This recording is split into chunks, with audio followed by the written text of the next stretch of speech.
ओम ज्ञानतिमिरन्धस्य ज्ञानाञ्जनशलाकया चक्षुरुन्मिलितं येन तस्मै श्रीगुरवे नमः। श्रीचैतन्यमनोभीष्टं स्थापितं येन भूतले स्वयं रूपा कदा मह्यं ददाति स्वपदान्तिकं।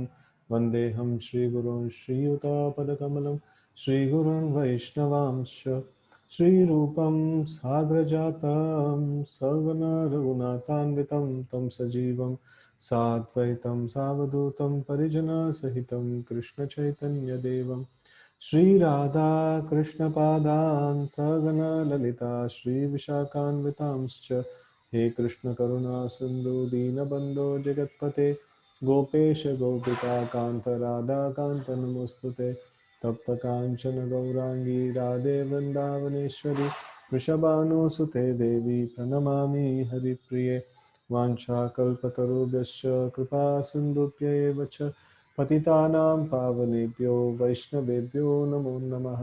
जय श्री कृष्ण चैतन्य प्रभु नित्यानंद श्री अद्वैत गदाधर श्रीवासादि गौर भक्तवृंद हरे Krishna Krishna Krishna Hare Hare Hare Ram Ram Ram Hare Hare.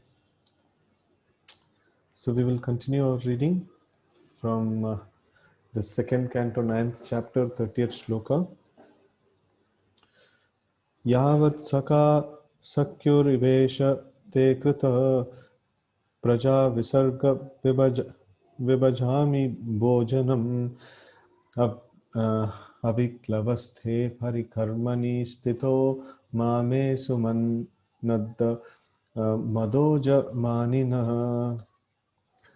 O my Lord, the unborn, you have shaken hands with me just as a friend does with a friend, as if equal in position. I shall be engaged in the creation of different types of living entities, and I shall be occupied in your service. I shall have no perturbation, but I pray that all this may not give rise to pride, as if I were the supreme. So here Brahmaji is now making a prayer to Krishna. It's a very nice prayer. So the Lord actually shook hands with Brahma, and it's almost like a friendship kind of at this one, so on an equal level. And then he's been entrusted with a very heavy task, a very no, a very big task of creating the universe, populating them, and setting the standards and things like that. And he's going to be the origin of all the Vedic knowledge. Brahmaji is going to recite the first Vedic knowledge in the society. So in that way, he's of very central focus is going to be there on this great personality. So now Brahma is telling of all this thing. No, I have been given so much of like limelight kind of service, no, which is very evident, and everybody will respect me. And these things should not give rise to pride in my heart, as if I am the supreme, right? So this is a very important thing for devotional advancement. The pride and devotional growth will go ill together. It cannot go together actually. So we have to become humble enough to execute devotional service. And here Brahmaji, being a very nice devotee of the Lord, he's praying to the Lord, no, I want to be engaged in your service, but then I'm very much afraid of pride. No, I'm very much afraid of being proud. So please keep me safe from this pride. No, that's the prayer that Brahmaji is making. Purport: Lord Brahma is definitely situated in the humor of friendship with the Lord. Every living being is eternally related with the personality of Godhead in one of the five different transcendental humors, namely Shanta, Dasya, Sakya, Vatsalya, and Madhurya. We have already discussed these five kinds of humors in relationship with the personality of Godhead. It is clearly exhibited herein that Lord Brahma is related to personality of Godhead in the transcendental humor of friendship. A pure devotee may be related with the Lord in any one of the transcendental humors, even in the humor of parenthood. But the devotee of the Lord is always a transcendental servitor. No one is equal to or greater than the Lord. That is Asama Urdhva. So one of the name of the Lord is Asama Urdhva, Asama Urdhva. So that is the version of Bhagavad Gita. So nobody can become greater or equal to God. So if Krishna gives respect to somebody as the parent, or as a higher this one, he respects somebody. So they serve the Lord in that way, but then they always remember that he is something superior to us. They always try to serve the Supreme Lord. They never become they never come into a position of saying that, okay, now I am the superior and Lord is inferior, and I can exploit him for my gratification. Right? So that is never there in any of the mellows of devotional service. So it's always the seva bhav is very, very important. So whether it is the dasya bhav, that is the servitorship, the seva bhav is there over there. And if it is the sakya bhav, it is friendship. Even then, it is not taken as an exploitative this one. So the devotee in the mood of friendship, he also tries to render service to Krishna. And the devotee in the mood of parenthood, he also tries to render service to Krishna. And the devotee who's there in the Madhurya Rasa or the topmost Rasa, so even they try to serve Krishna. So in every relationship, this is a basic ingredient, that is service to Krishna, right? So here we see that Brahmaji is on the equal level, kind of the relationship that he shares with the Lord is kind of one of friendship, but then he is very, very careful. Lord is Lord and I am a living entity, and I should never become proud about my position. So that's something that Brahma is asking here. So Brahmaji, although eternally related with the Lord in transcendental humor of friendship, and although interested with most exalted post of creating different grades of living entities, is still cautious of his position, that he is neither the Supreme Lord nor supremely powerful. It is possible that some extremely powerful personality within or without the universe may sometimes show more power than the Lord himself. Still, the pure devotee knows that this power is a vibhuti delegated by the Lord, and as such, delegated powerful living entities is never independent. Right? So this Krishna is mentioning in Bhagavad Gita, Yadyad Vibhutimat Sattvam Srimat Urjamameva. So this is a very important concept that there can be so many powerful people, so many wonderful people there in this universe. And see, sometimes people say, oh, like I went to probably I went to Sai Baba, and because of him, like I got some success in my business, or some things like that. Or I went to this Devi Devata and I got this success, that success, and things like that. But we should understand, all these people are powerful only because they have been allowed to use the power. They are not the source of power. Source of power is the Supreme Lord himself, right? So in that way, in Bali Maharaj's pastime, we were, Vamana Dwadashi recently we had, and then in the class, Bali Maharaj's glorification we were having. So there, one important aspect of Bali Maharaj, we can see that previously in a battle with this one Devatas, Bali Maharaj was killed, and his head was cut off, and he was like completely killed. And then the demons, they took the body and the head of Bali Maharaj, and he was taken to Sukracharya, and Shukracharya used his Sanjeevani Vidya, and then he brought that Bali back to life.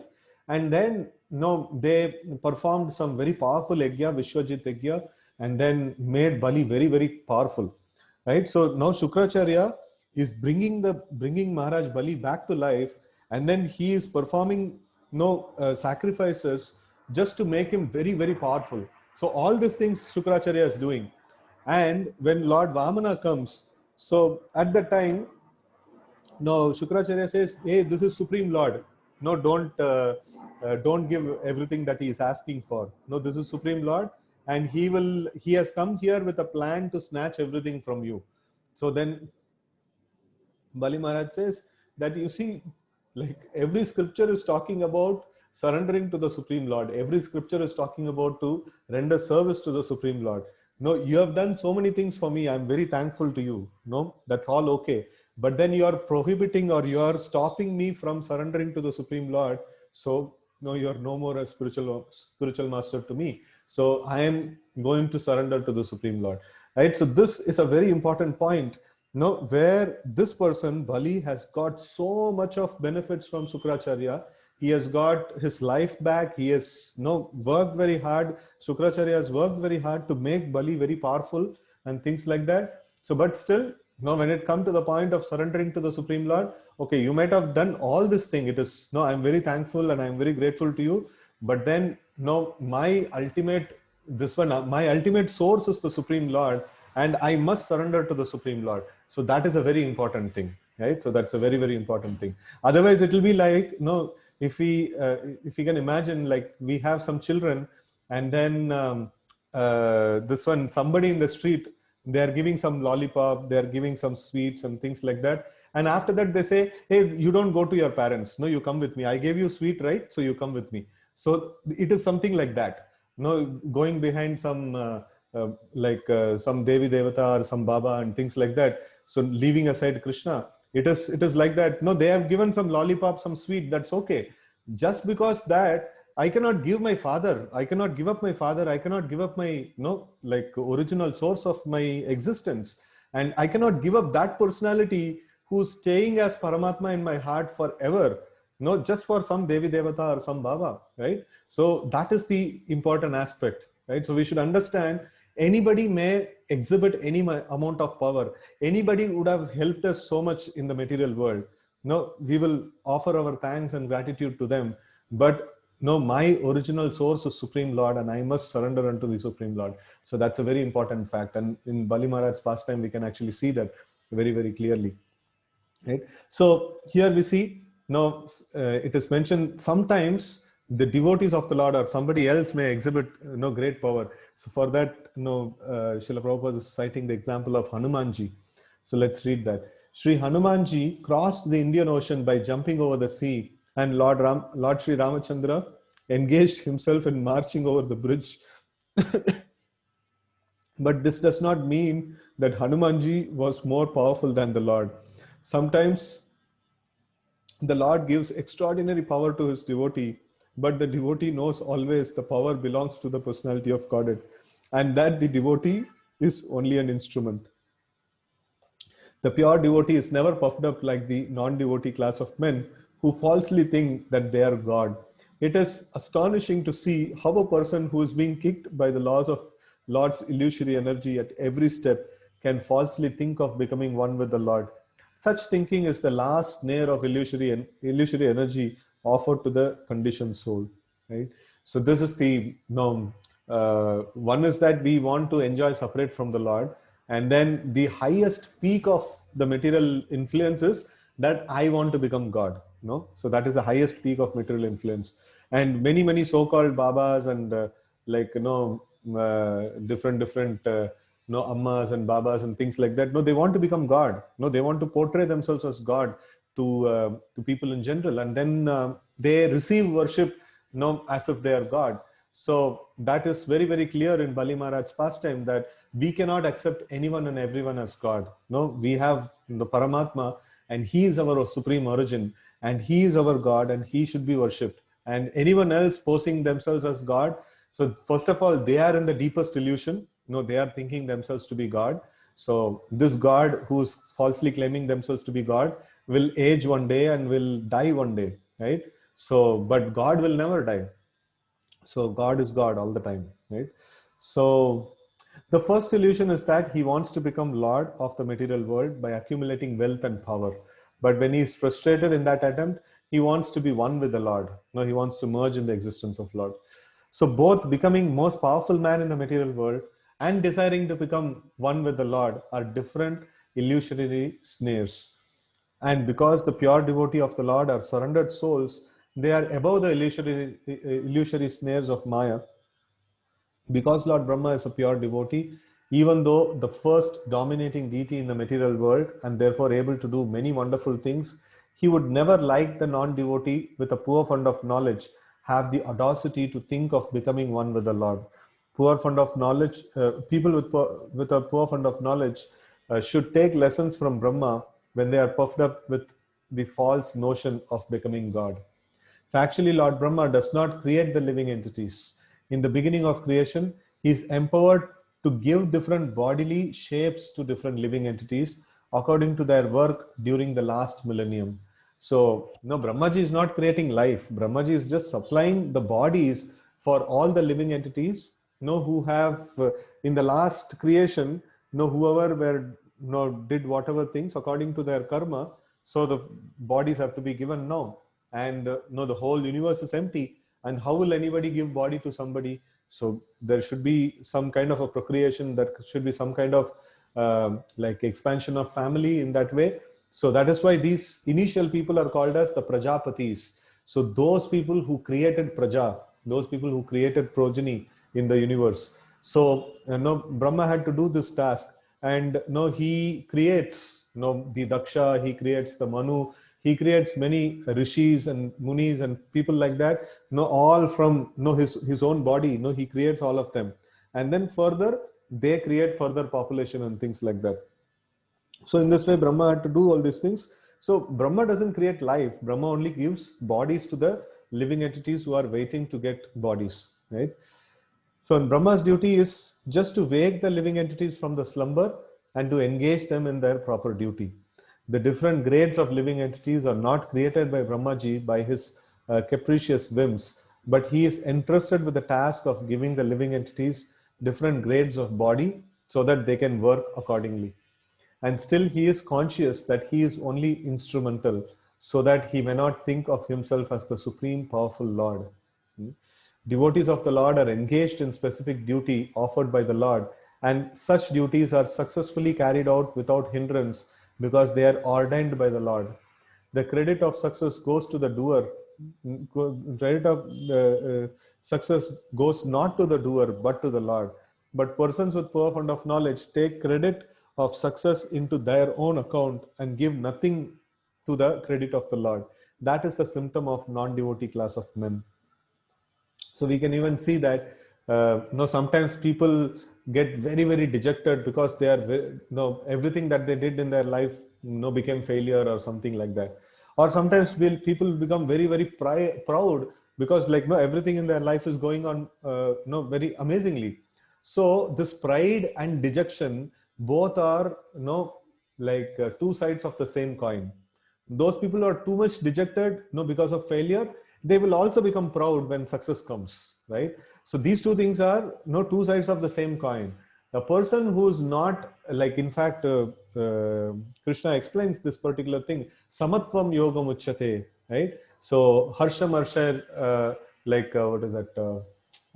I'm not able to get that sloka exactly. So the many places he mentions in Bhagavad Gita that one who can tolerate the happiness and distress that comes in his life, and one who acts on equally, one who's not elated when there is some happiness, and one who's not too much morose when there is distress. Such a person is eligible for yoga. Other people are not eligible for yoga. So a person should be balanced in both the occasions, when there is happiness and when there is distress. So in that way, he can actually meet the success, right? So here we see that people, they don't want to give any credit to the Lord when the success comes. And then when the failure comes, sometimes they give credit to the Lord, saying, oh, because of the Lord is not giving me, that is why everything is going bad. So but then the devotees of the Lord are exactly the opposite.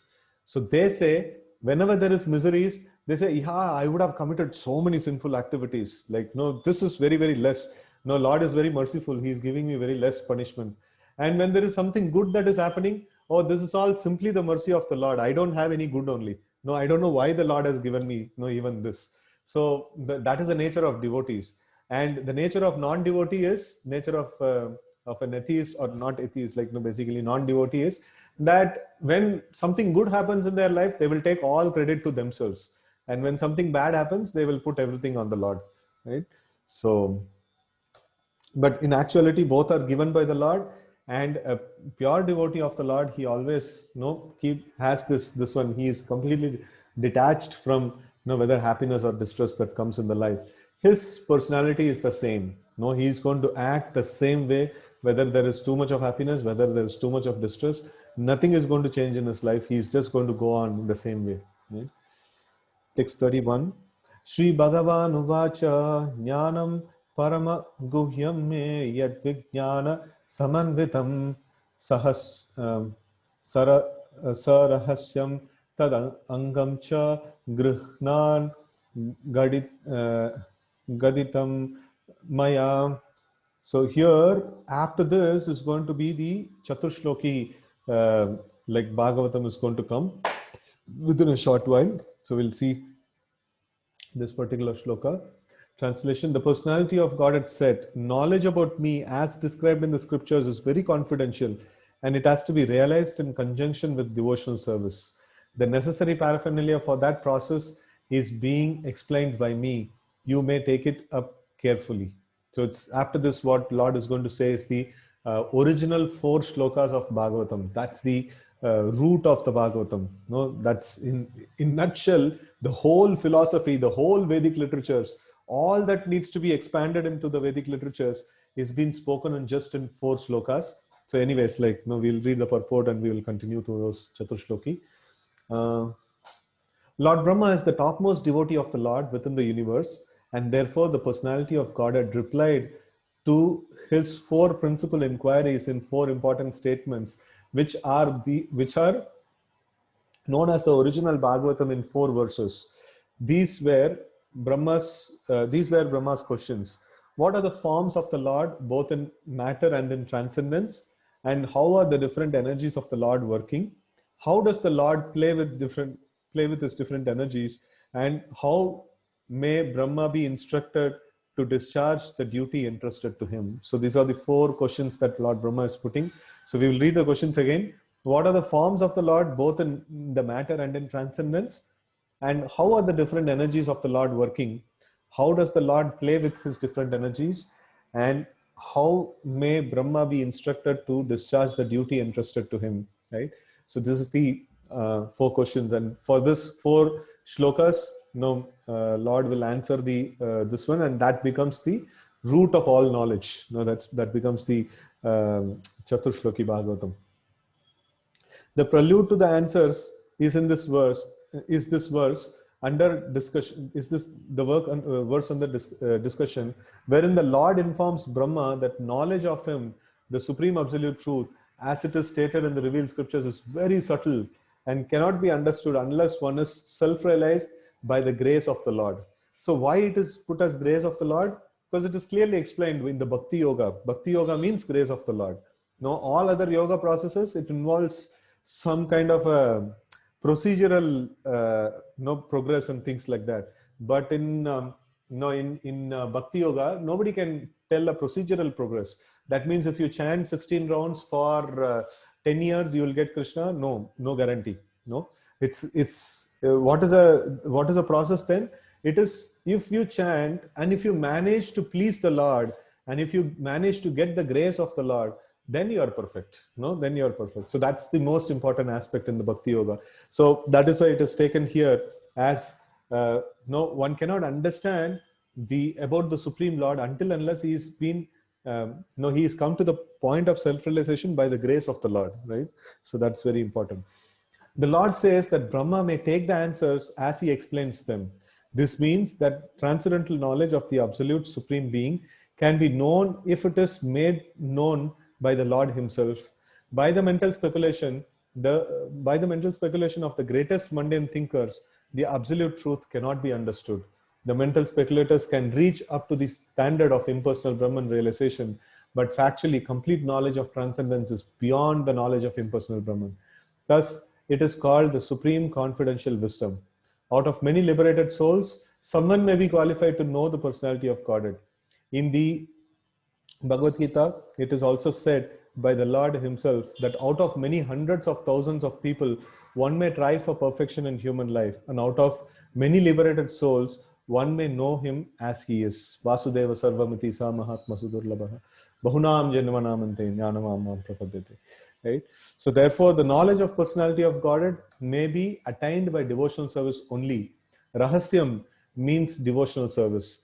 Lord Krishna instructed Arjuna in Bhagavad Gita, so because he found Arjuna to be a devotee and friend. No, Rahasyam hi etaduttamam. So he says that I'm telling this knowledge to you because bhaktosimi sakha cheti rahasyam hi etaduttamam. So he says that this now process which I'm Bhagavad Gita, which I'm going to speak now, it is rahasyam, it is topmost secret. And then because you are my devotee and you are my friend, no, Arjuna, I'm going to teach to you, you can understand. No, without being a devotee of the Lord, you cannot understand, what Bhagavad Gita is talking about. So first of all, we should try to be a devotee of the Lord. So that is when, we will be able to understand Bhagavad Gita. That is why in the preface and in the introduction to Bhagavad Gita, Srila Prabhupada explains that until unless one accepts Krishna as Supreme Lord and then he develops a service attitude towards Supreme Lord, he cannot understand Bhagavad Gita. It will remain a mystery actually.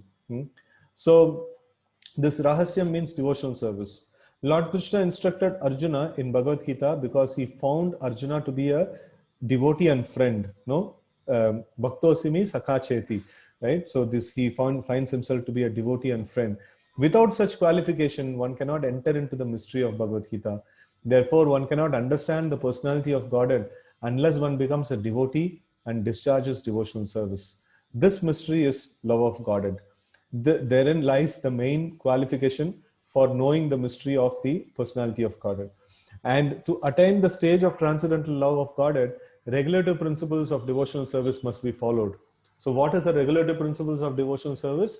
Shravanam, Kirtanam, Vishnu Smaranam, Padasevanam, Archanam, Vandanam, Dasyam, Sakyam, Atma Nivedanam. So the Navavida Bhakti. So this 9 processes is considered to be the regulative principles of devotional service. So other 4 regulative principles which we talk about, no meat eating, no illicit sex, no gambling, and no intoxication, that is just the regulative principles to become human being. In Kali Yuga, we have people less than human beings. So that's why these 4 principles are spoken about more strongly. But then that is the basic requirement, and that is just the starting point, or even pre-starting point. It's like pre-KG kind of a thing. The 4 regulative principles that we talk about. The real regulative principles for a devotee is Shravanam, Kirtanam, Vishnu Smaranam, Padasevanam, Archanam, Vandanam, Dasyam, Sakyam, Atma Nivedanam. So this is the regulative principles for devotional service, right? So now we are doing this as a regulated way every day on time, like 2 to 3, like we are trying to do the Shravanam and Kirtanam of Srimad Bhagavatam, and we are doing it on a regulated basis. We are doing it every single day on a specific time. So this is called regulated devotional service, right? So we are regulated way, like we are practicing devotional service. This is a very, very powerful practice that we are making, right? So just mentioned, the regulative principles are called Vidhi Bhakti, Vidhi Bhakti. So or devotional service of the Lord, and they can be practiced by neophyte with the present senses. So like the liberated souls or advanced devotees, they also practice bhakti, but they don't practice Vidhi Bhakti, Vidhi Purvak Bhakti. No, they are not doing that. They are spontaneous devotional service. No, we call it as Rahanuga, or otherwise we call it as Prema Bhakti, right? So that is different. No, what we are trying is Vidhi Bhakti or Vayadi Bhakti. No, we call it as. So this Bhakti is filled with rules and regulations. Why there are rules and regulations? Sometimes people say, oh, bhakti should come from heart. Why we should put rules and regulations for bhakti? Because our senses are naturally tuned for sense gratification. We need to have the rules and regulations to perform bhakti. Otherwise, we will not be able to practice bhakti. So that is why the devotional service to the Lord in the neophyte stage, when the senses are completely contaminated with material sense gratificatory desires, so then, this Vidhi Bhakti is very, very important, right? Such regulative principles are mainly based on hearing and chanting the glories of the Lord, right? So out of Navamida Bhakti, here, Srila Prabhupada is giving very, very much importance to hearing and chanting, right? So these 2 things are the most powerful method of this one, practicing Bhakti Yoga. And such hearing and chanting of the glories of the Lord can be made possible in the association of devotees only. Lord Chaitanya therefore recommended 5 main principles for attaining perfection in devotional service of the Lord. The first is association with devotees, in the process of hearing, right? So association of devotees. Second is chanting the glories of the Lord. And third is hearing Srimad Bhagavatam from pure devotees. And fourth is residing in the holy place connected with the Lord, and fifth is worshipping the deity of the Lord with devotion.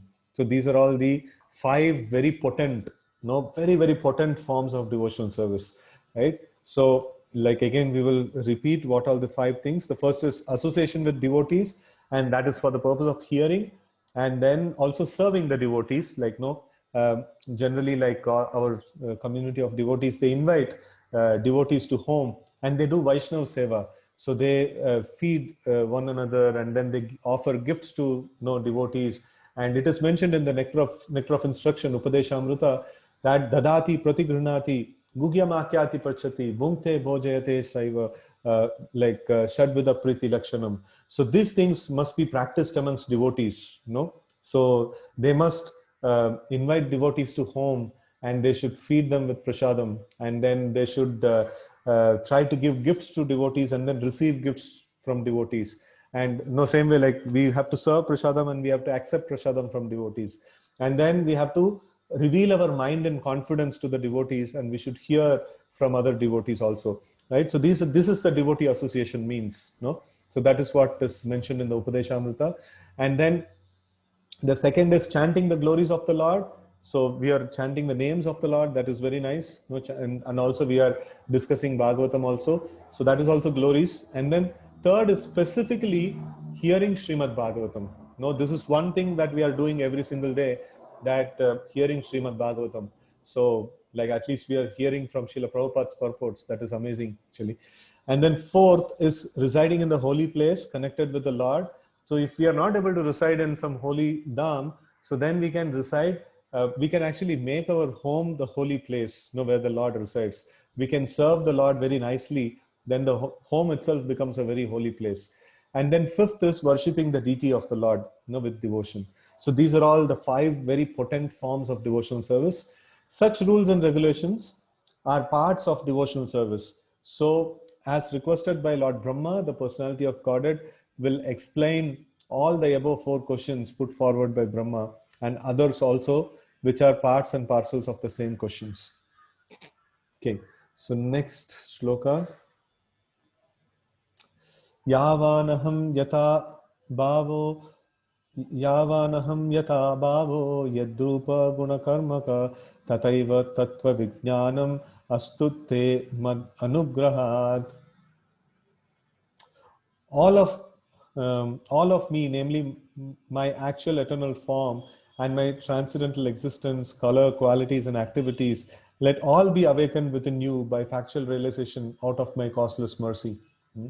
Purport: the secret of success is understanding the intricacies of knowledge of the absolute truth, the personality of Godhead, is the causeless mercy of the Lord. So this is the very important aspect. By causeless mercy of the Lord, we will get to know everything about the Supreme Lord. We'll get to know everything about the creation, everything that exists in this whole creation. That is the causeless mercy of the Lord. Otherwise we will not be able to understand it. Even in the material world, the father of many sons discloses the secret of his position to the pet sons. The father discloses the confidence unto the son whom he thinks worthy. An important man in the social order can be known by his mercy only. Similarly, one must be very dear to the Lord in order to know the Lord. The Lord is unlimited. No one can know him completely, but one's advancement in the transcendental loving service of the Lord can make one eligible to know the Lord. Here we can see that the Lord is sufficiently pleased with Brahmaji, and therefore he offers his causeless mercy to him, so that Brahmaji may have the factual realization of the Lord by his mercy only. In the Vedas also it is said that a person cannot know the absolute truth, personality of Godhead, simply by dint of mundane education or intellectual gymnastics. So this is not possible. Like by our own endeavor, mundane education and intellectual gymnastics, we try to understand the Lord, it is not possible. Even scriptures also, for that matter. That is why we offer prayers, right? So when we start our reading session, we offer prayers. Why? Because we are attempting to read about the Lord and understand him, and which is not in our capacity. We cannot attempt to understand the Lord by our own capacity. So we offer prayers saying that, no, we are trying to read, because it is instruction by you that we should engage in reading Srimad Bhagavatam.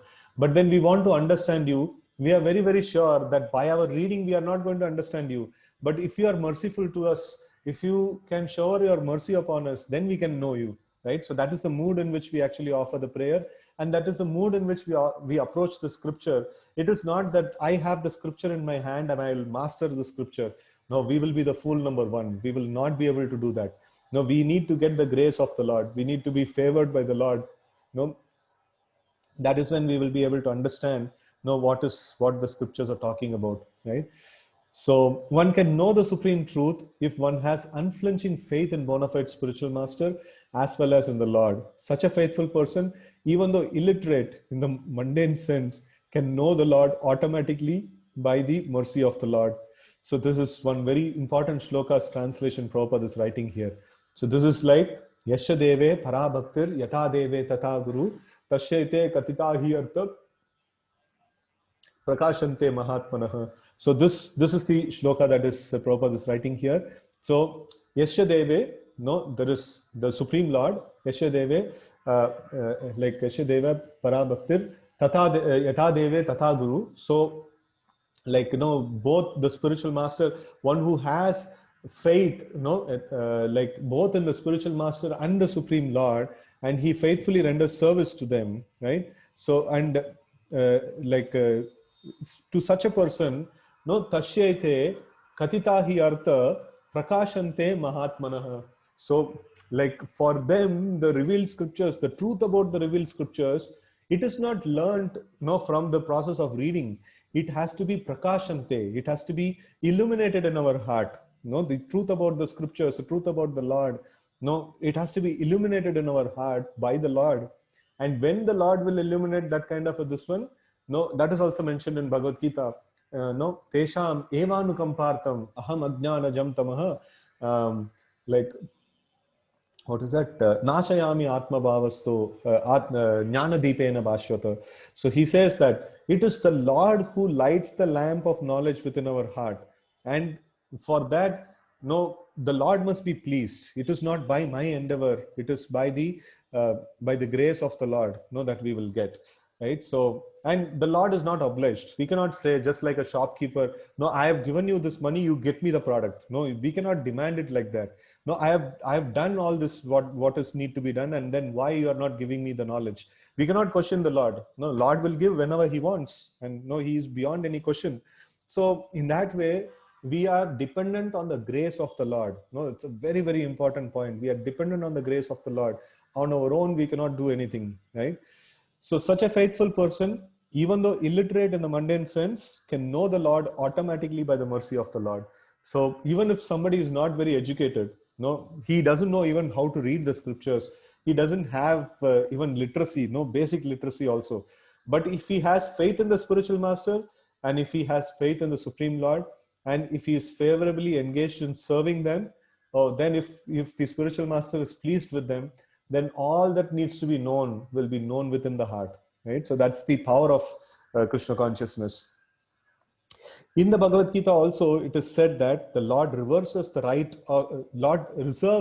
of not being exposed to everyone. Yoga Maya Samavritaha. So, and he keeps himself concealed, from the faithless by his Yoga Maya potency, right? So he keeps himself concealed like that. To the faithful, the Lord reveals himself in his form, quality, and pastimes. Bhaktyamam abhijanati. He says that. To the faithful, he reveals them. Abhijanati, like we can know him, right? So the Lord is not formless as wrongly conceived by the impersonalist, but his form is not like that, not like one that we have experienced. The Lord discloses his form even to the extent of measurement to his pure devotees. And this is the meaning of Yavan. This is the meaning of Yavan as explained by Srila Jiva Goswami, the greatest scholar of Srimad Bhagavatam. So this is like, they'll get to know every single detail of the Lord. So that is this one of the faithful people. The Lord discloses the transcendental nature of his existence. The mundane wranglers make mundane conceptions of the form of the Lord. It is said in the revealed scriptures that the Lord has no mundane form. Therefore, persons with a poor fund of knowledge conclude that he must be formless. They cannot distinguish between the mundane form and spiritual form. according to them, without a mundane form, one must be formless. So this is like the mundane people, or especially the Mayavadis. So they tell that no, Lord is formless. Why? Because form means like no, he's also caught up like us in the material world. Now we see like all the people in the material world has form. That means no, the Lord who is different from us should not have form. No, because I have form, the Lord should not have form. No, that is why he is Lord. So their logic is quite weird actually. No, they come up with a very weird logic. So according to them, without a mundane form, like one be formless. No, so that is something that's mentioned. This conclusion is also mundane because formlessness is the opposite conception of the form. Negation of the mundane conception does not establish a transcendental fact. I think in one of the previous sessions we discussed this point. No, just by negating something material, we cannot end up getting no spiritual. So negation of material will become material only. No, it will not come to spiritual. This one, right? So that is the whole idea here. In the Brahma Samhita, it is said that the Lord has a transcendental form and that he can utilize any one of his senses for any purposes. No, so this is mentioned in the Brahma Samhita. So that is what is it? Angani yasya sakalendriya vrittimanti. No, so that is a Sanskrit of this particular line that Srila Prabhupada is writing here. Angani yasya sakalendriya vrittimanti pashyanti panti kalayanti chiram jaganti ananda chinmaya sadudjvala vigrahasya govindamadi purusham tamaham bhajami. Right. So this is the this one, that Lord has such a transcendental body. Angani yasya sakalendriya vrittimanti. So no, any of the senses can perform the activities of any other senses, right? So that's the power of the Lord's this one. And for example, he can eat with his eyes and he can see with his legs. In the mundane conception of form, one cannot eat with one's eyes or see with his legs. That is the difference between the mundane body and the spiritual body of Satchidananda. A spiritual body is formless. A spiritual body is not formless. It is the different type of body of which we cannot conceive with our present mundane senses. Formless therefore means devoid of mundane form, or possessing a spiritual body of which the non-devotee can have no conception by speculative method. Right? The Lord discloses to the devotee his unlimited varieties of transcendental bodies, all identical with one another, with different kinds of bodily features. Some of the transcendental bodies of the Lord are blackish, and some of them are whitish. And some of them are reddish, and some of them are yellowish. Some of them are four-handed, and some of them are two-handed. And some of them are like the fish, and some are like lion. All these different transcendental bodies of the Lord, without any differential category, are disclosed to the devotees of the Lord by the mercy of the Lord, and thus the impersonalist false arguments claiming the formlessness of the supreme truth do not appeal to the devotee of the Lord, even though such a devotee may not be very advanced in devotional service. The Lord has unlimited number of transcendental qualities, and one of them is his affection for his unalloyed devotees. In the history of the mundane world, we can appreciate his transcendental qualities. The Lord incarnates himself for the protection of his devotees and for the annihilation of the faithless. His activities are in the relationship with his devotees. Srimad Bhagavatam is full of such activities of the Lord in relationship with his devotees, and the non-devotees have no knowledge of such pastimes.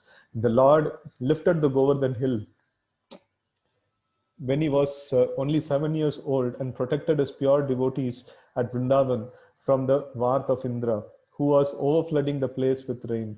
Now this lifting of the Govardhan hill by a 7-year-old boy may be unbelievable for the faithless, but for the devotees it is absolutely believable. The devotees believe in the almighty potency of the Lord, while the faithless say that the Lord is almighty, but do not they say that the Lord is almighty, but do not believe in it. So such men with a poor fund of knowledge do not know that the Lord is the Lord eternally, and that one cannot become the Lord by meditation for millions of years or by mental speculation for billions of years. Right? So Jnana Yoga process, no, it is not like possible to attain or understand the Lord in that way. No. The impersonal interpretation of the mundane wranglers is completely refuted in this verse, because it is clearly stated here that the Supreme Lord has his qualities, form, pastimes, and everything that a person has. All these descriptions of the transcendental nature of the personality of Godhead are factual realizations by the devotee of the Lord, and by the causeless mercy of the Lord, they are revealed to his pure devotee and to no one else. Right? So, with this, we come to the shore of the Chaturshloki Bhagavatam. So, this is the Aham Eva Sam Eva Gre. So, this is the first of the Chaturshloki Bhagavatam, and then 33, 34, 35, 36. So, we will have these four slokas, right? I think it may have a little longer purport. Probably we will touch upon this tomorrow only, right? So it will have a very, very elaborate purport because it's the part of Chaturshloki. So we will touch upon this tomorrow only. So we will call it off now for today. And so thank you all very much for joining this Bhagavatam session every day, and then making it very because all of you are so committedly are coming in. So I'm also feeling very obliged, and I'm also continuing this. So it is very, very amazing sadhana that we are doing, that every day 1 hour of Bhagavatam hearing. This is the very powerful and potent process of devotional service. So thank you all once again. ग्रंथराज Shrimad Bhagavatam की जय, गौर भक्त वृंद की जय, शिल प्रभुपाद